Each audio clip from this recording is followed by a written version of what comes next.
today we'll be speaking with Vrishali Purandare, and we're just going to wait for a few more people to join in before we begin.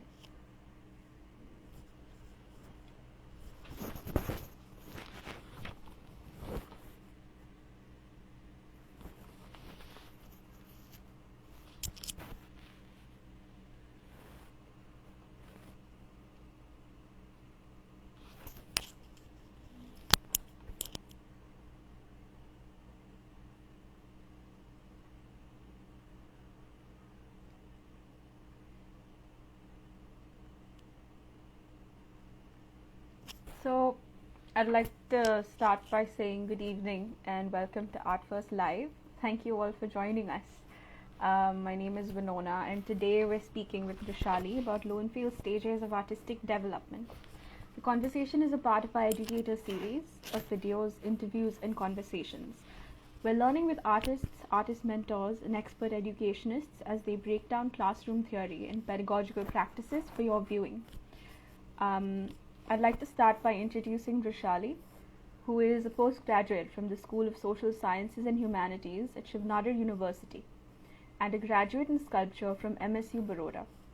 She attended the summer school exchange program titled Negotiating Space, Art and Dissent at Zurich University for Arts in collaboration with IFCAR in 2016 and has participated in a residency called Peers at Khoj International Artists Association in 2017. After graduating, Vrishali served DPS, Delhi Public School, Pune, where she went on to be the lead teacher for art and design across 4 Delhi public schools in Patna, Ludhiana, Coimbatore, and Pune from June 2016 to November 2017.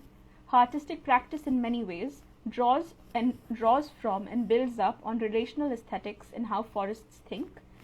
It has led to a very sincere engagement with communities and site-specific environments that reflect with her incredible work at Art1st today. I'm going to just quickly add Vrishali right now, and we can begin. For those of you just joining in, we're speaking with Vrishali Purandare, who is an artist and artist mentor with us at Art1st. Hello, Vrishali. Hello. Can you see me clearly? Can you hear me properly? Absolutely. Great. So as soon as you join us, I'm going to ambush you with what is artistic development? Okay, great. So there's this theorist called Victor Lowenfeld, whose theory we're going to discuss today, and he studied very recognizable patterns in the way children draw, and sort of theorized it in various stages. And those we have come to know as stages of artistic development, and we're going to talk about that today. Okay, sure.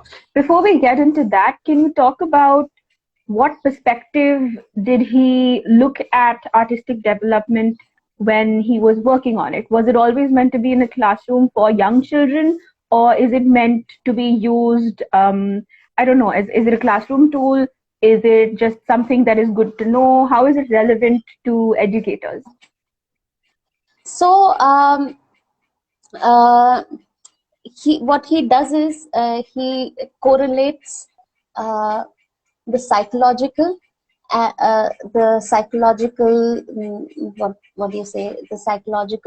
development of a child with the creative expression of the child. So he's making that correlation, and that's how he's come up with the theory. And it's of course very good to know all of these stages. Of course, taken as a rule, which he also mentions in the book itself. He says that nothing should be taken as a rule, but it's more like a generalization. He's creating a sort of a common base for educators to refer to, and so that they can stimulate the child's growth and development by understanding all of these. Lovely. So my next question is going to be very obvious. What are the different stages of artistic development? Right. Okay. So what I can do is I can talk about these stages through certain visuals that we have from our schools, our AEP schools, and Perfect. I'm just going to turn my camera. Can you all see? Yes. Is I'm my able to see. camera? Yeah, your camera is turned. I'm able to see. Also, I just wanted to say before we begin, in case any of you watching have any questions that are specific to what we're talking about, please send them in, and then Vrishali can address them on the go. Yeah, can you Yeah. raise it a little bit higher, Vrishali? Perfect. This is perfect. Yeah. Great. Okay. So, all right. What I'd like to do is I'd like to ask y'all questions as to what do you see in the image, and then perhaps we can open a discussion on what stage this is. Sure. Should I begin? Vinona, do you want to go first? Yeah. Yes, Also, I in the will. audience, if anybody wants to contribute, please feel free to. So I see kids are drawing circles with different colors. Not circles, they're kind of just moving their hands with their colors. It's like colorful. Yes.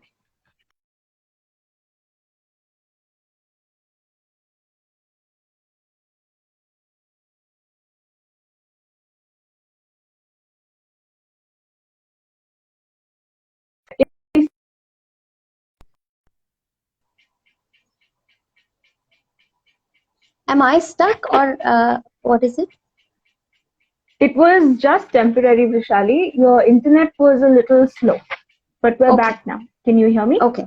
Okay. So, yeah, what you say is right. Children are moving their hands in all possible directions.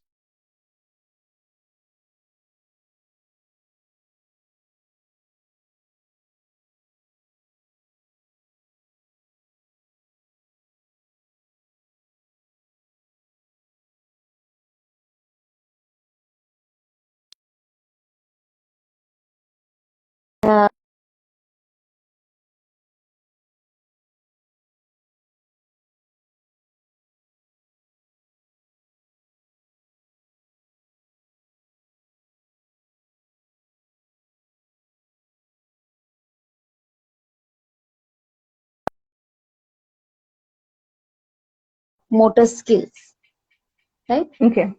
Okay. We can go to the next one. Do you see this? Are you able to see? Yes.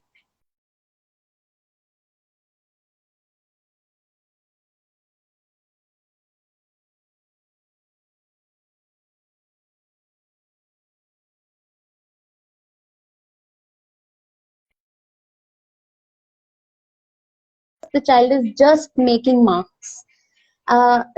Second is when they are beginning to.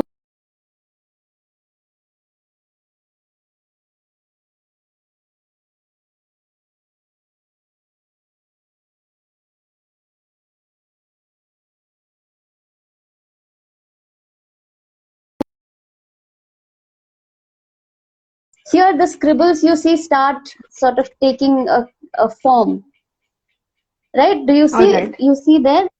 You Yeah. see these Yeah. are Despite animals and using they. the scribbles, they're creating shapes with the Yes. scribbles. Yes. Yes. Okay.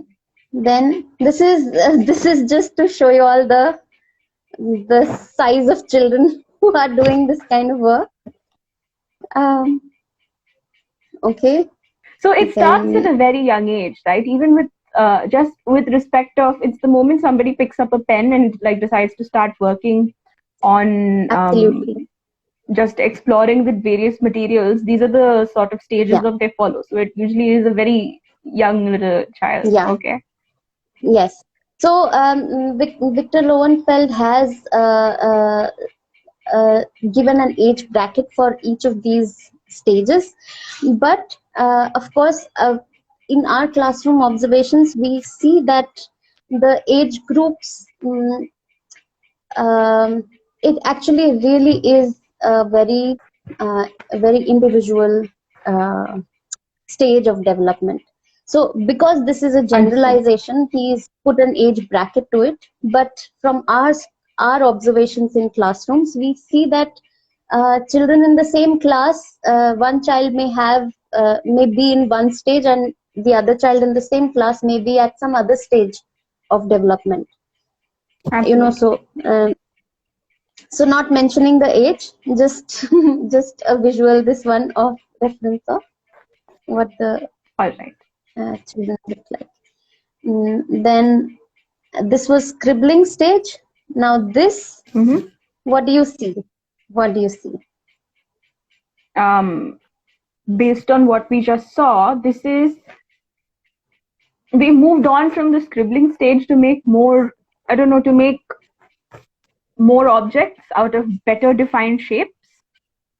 Yes, absolutely right.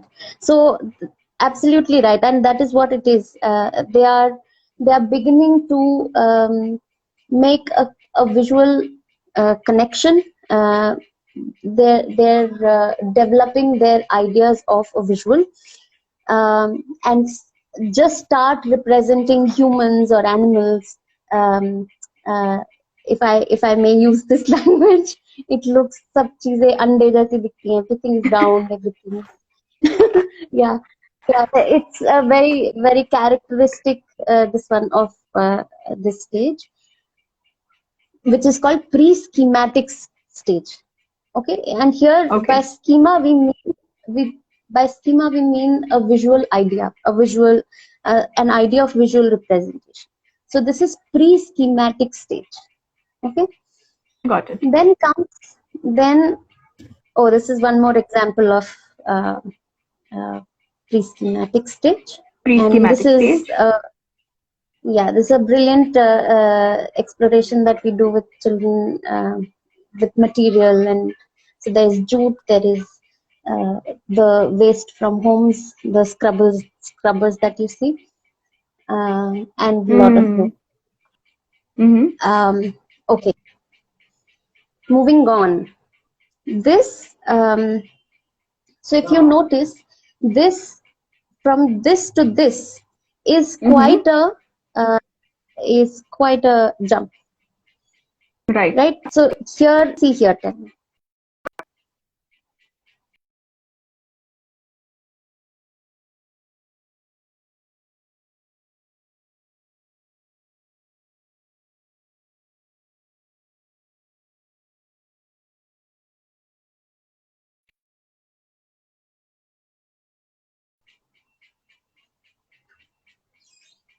I'm sorry, you Vinona, cut can you out hear for me? a little bit. Yes, you cut out for a little bit. I think there's an internet issue, perhaps, because Is that you're kind of cutting out a little bit. oopsie? Oops. That's all right, but we're back on. Please continue. Yeah. So, can you tell me what you see in this picture? I can tell you that it's a very big leap from what we've just seen. The shapes are more defined. Yes. They're using space much more, like it isn't all over the place. They've kind of positioned the figures in a very specific manner. Yes, absolutely. So this is actually this is called the schematic stage, where children start developing a very concrete, I wouldn't say concrete, but a fairly developed idea of space. And so their understanding of shapes and space and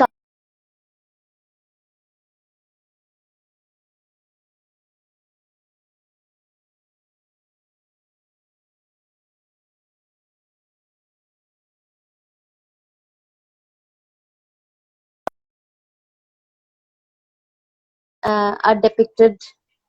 Can you hear me? Oh, so I was saying that in this stage there is a very definite idea of space and color that comes in, and you start seeing this baseline, which means the ground, and everything that's above the ground is usually represented above the ground. Earlier, Yeah. in this stage, not really, not so much. Yeah. In this stage, it was almost okay. as if it's like a hodgepodge of scribbles put together and forced into Yeah. kind of a shape. Here, they're more defined because of how Yeah. they've been positioned in relation to what is being drawn. Each other. Right? Yeah. Okay. Yeah, absolutely. Also, the size of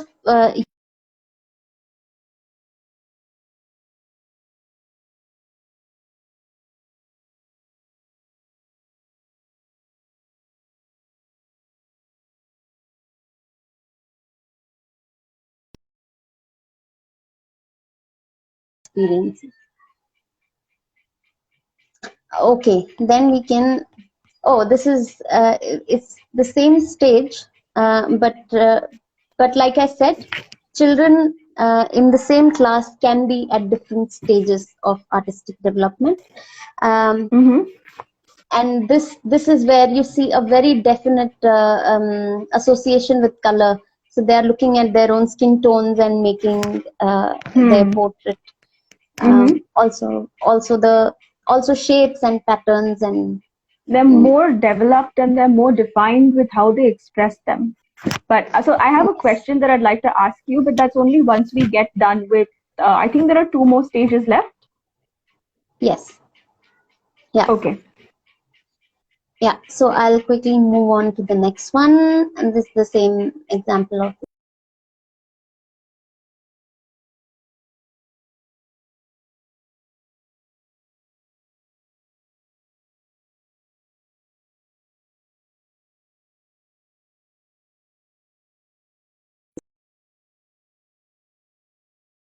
And I thank all of you for staying on for the session despite the tech issues. Oh, I'm Yeah, so Vrishali, sorry. you're I back. don't know what's wrong with my. Yeah. That's completely all right. That's completely fine. I think we're still talking about something interesting enough to excuse all tech issues. Okay. So this here comes our next stage of artistic development, which is called dawning realism. Got it. And can you talk about what you're seeing in the picture? Can you? It's definitely different from the schematic stage, which is what we looked at previously. Here, I'm seeing more defined facial features, more defined actions, and even the clothes are, I feel, more defined. Like I think the men are wearing dhotis, and there are each individual pleat and fold of the dhoti is also drawn here. Is that what this stage is? Yeah, absolutely. So children are. This is the child's first attempt to really draw in a realistic fashion, where they want to represent objects as they see it around themselves. So so from previous stage, from this stage, there is a huge leap, in the sense that one is now attempting to draw realistically, right? And hence, because this is the first attempt, they're obviously not masters at it, and hence their self-confidence is towards the lower side. Because they are thinking that I'm not able to represent it the way I want to, because they don't have an enough developed skill to sort of understood. And hence for educators it's really important to stimulate the child's growth and boost their confidence at this stage. Especially this is more or less in grade 4. And if you look at the AEP books that we have in grade 4, we have made sure that we don't include art appreciation, so that you don't show too many children are underconfident. The moment they see a very good drawing done by some artist, they start thinking, oh, I can't do even a little bit of what this is. So just in those terms, this is how it can come into your classroom transactions, where you can just be more aware of the way you need to push the child. Okay. All right. Okay. Then this is the same stage. Dawning realism is also characterized by a very what do you say, quite a developed sense of space. So you start seeing things like, you start seeing perspective, you start seeing overlapping, you know, like this is in front of the leaves. So if this was in any previous stage, the child perhaps would have drawn the leaves, and on top of that there would have been a pillar. But here there is a sense of overlap. So it's almost as though they're trying to realistically depict what they're seeing, or what they see. Yes, so their idea of depth also is developing. Now this is usually called the crisis, nearing the crisis stage of adolescence.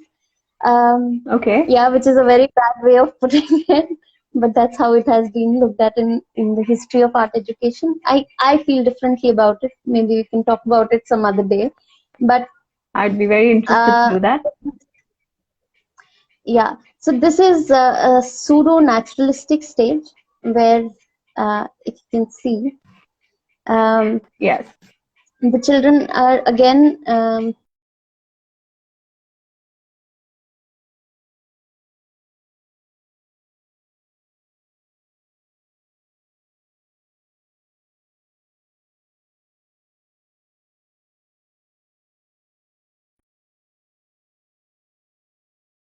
can you all hear me? Imagery of what she's been showing us. Yeah, Vrishali, you're back on. Oh, could you hear me? No, I couldn't hear you through that, but can you please repeat? Yeah. So this is called a pseudo-naturalistic stage, where children are, which is your sixth, seventh, eighth, that age group, where children are very, very self-critical. They want to, like we said, like we discussed in the earlier stage also, they do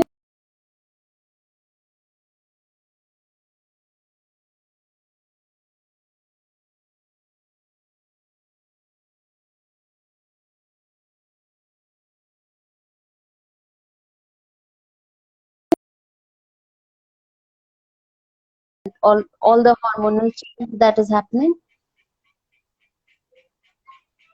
I'm so sorry, Did Vrishali. Can you please repeat what you said again? You cut out once again. Oh no. Okay.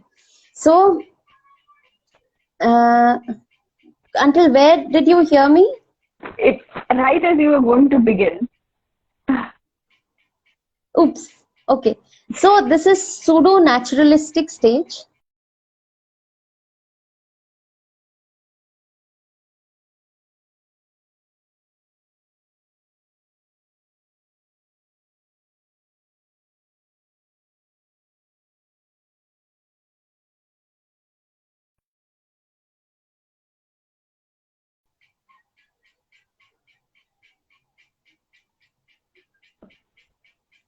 Vrishali, no. Can you hear me?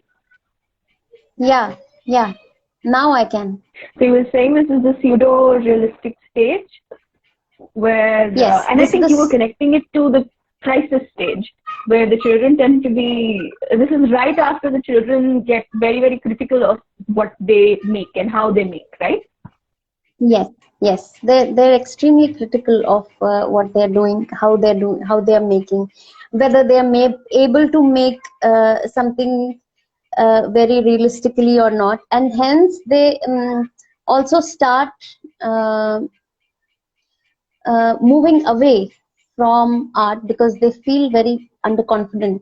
And this really is an age where art can be used as a very important tool to educate.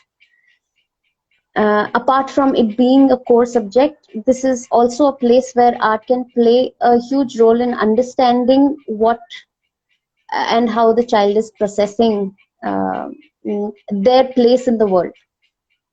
Right. So, Absolutely. so yeah, that's definitely one. Yeah, but they do some really fun stuff like this.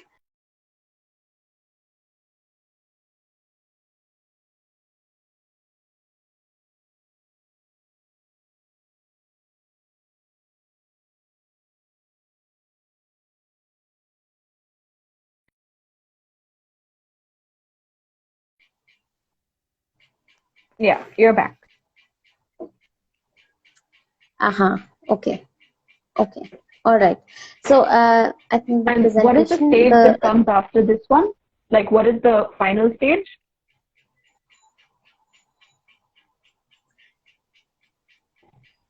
couldn't hear you, Winona. Oh, what is the final stage that comes after this one?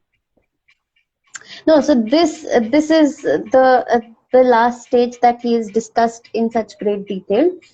I'm just going to turn my camera. Hi. Can you see me? Can you hear me? Yes, I can see you.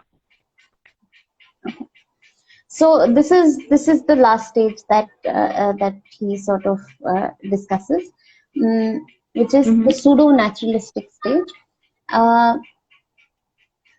Yeah, I do have a critique to this, but I think it is a very important theory that has laid base for educators to develop a curriculum. Also has laid base for teachers to develop lesson plans. Yeah. I feel like every question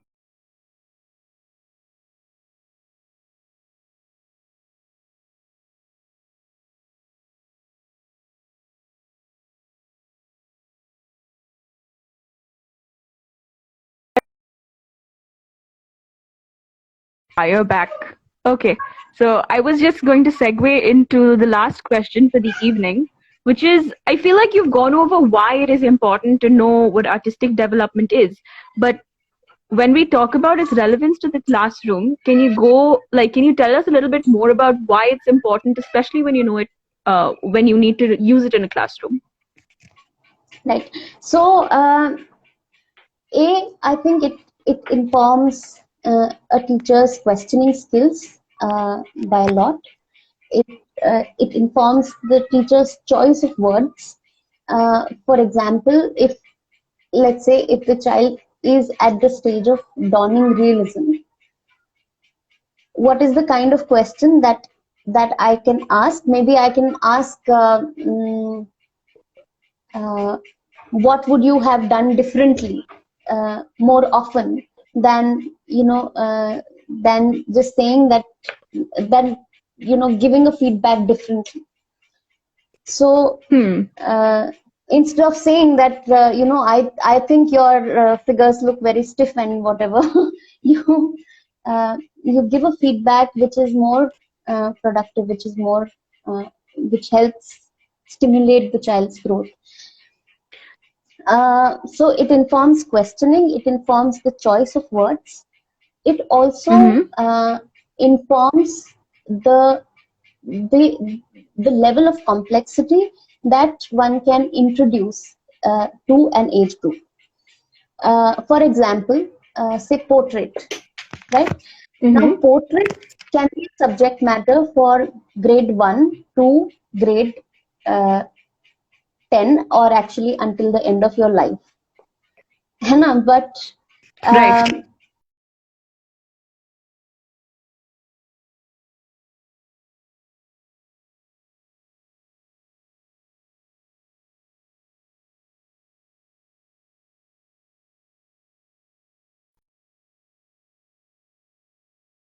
aware of the stage. What? Cut out right towards the end, but I think what you were trying to connect everything to, and that's going to lead into like properly my last question, is this artistic development in a classroom, you said that it reflects, or it can be used in the questions one asks, how they ask them, that is the choice of the words, and also pertains to the level of complexity that one can introduce. But at the same time, earlier you kind of talked about how different children have different levels of adapting to, and everybody does it in their own space and in their own time, and that's perfectly normal. I wanted to know if the relationship with color was the same, like that a child shows, is the same as the relationship that they have with the forms or the shapes. Is there like an emotional attachment, or is there like emotional intelligence that one kind of can connect into the colors that they use or the shapes that they portray? Can you talk a little bit about that? Absolutely. So again, this is a generalization, like the whole theory itself. But as you see in pseudo-naturalistic stage, if one starts noticing the pattern of responses of children, we see that certain children are more visually minded, and certain children are perhaps kinesthetic learners, or they have different ways to learn, right? So the ones who are visually minded are usually respond to color in a very different manner, where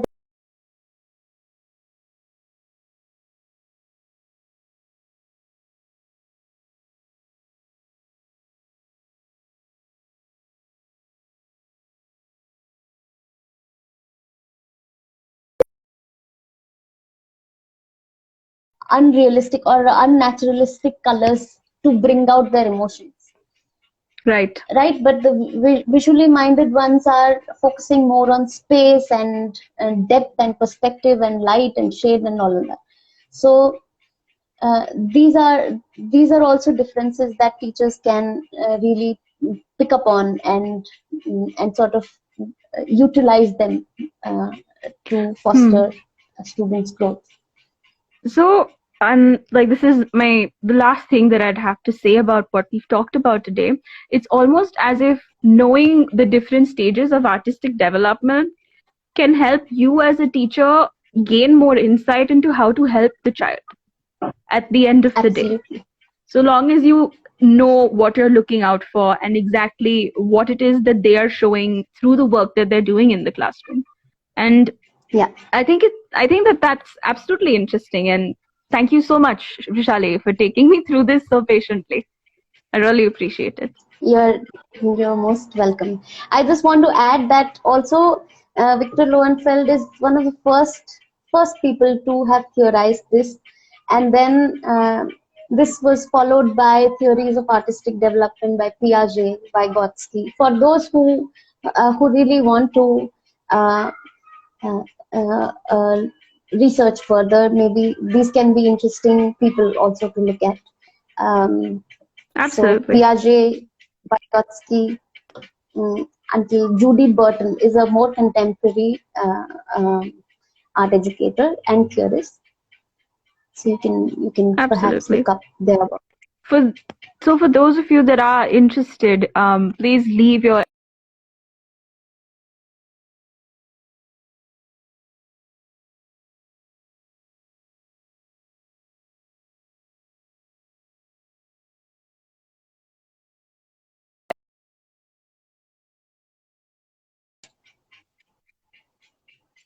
us on Instagram, Facebook, and YouTube. The links to these platforms are accessible through the link in our bio.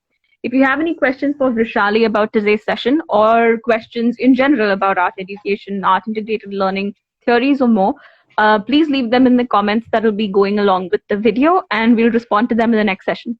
Thank you so much for joining us. Thanks, Vrishali, for your time. Thank you. Bye. Thank you. See you.